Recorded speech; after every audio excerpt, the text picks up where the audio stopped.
வீடு வரை உறவு, வீதி வரை மனைவி, காடு வரை பிள்ளை, கடைசி வரை யாரோ, கடைசி வரை யாரோ. வணக்கம் சொந்தங்களே. அரசனாக இருந்தாலும், ஆண்டியாக இருந்தாலும், அதானியாக இருந்தாலும், அம்பானியாக இருந்தாலும், எதிர்த்த வீட்டுக்காரராக இருந்தாலும், பக்கத்து வீட்டுக்காரராக இருந்தாலும், நானாக இருந்தாலும், நீங்களாக இருந்தாலும், எல்லோருக்குமே 6 அடி நிலம்தான் சொந்தம். லட்சங்களாக கோடிகளாக எத்தனையோ சம்பாதித்து வைத்திருந்தாலும், தோட்டம் துறவு வீடு என்று இருந்தாலும், நமக்கு கடைசியிலே சொந்தமாக இருப்பது அந்த 6 அடி நிலம்தான்.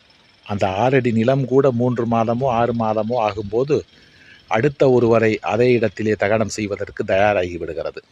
ஆகவே இந்த மண்ணுலகிலே இருக்கும் வரை சொந்த பந்தங்களோடு, உறவுகளோடு, நண்பர்களோடு அன்பாக, அடக்கமாக, இன்முகத்தோடு பேச கற்றுக்கொள்ளுங்கள். இந்த வாழ்க்கை ஒரு ஒளிவட்டமானது.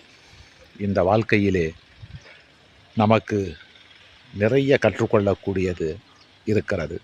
ஆகவே விட்டு கொடுத்து ஒருவரையொருவர் அன்போடு நேசத்தோடு பழக கற்றுக்கொள்ளுங்கள். நன்றி, வணக்கம்.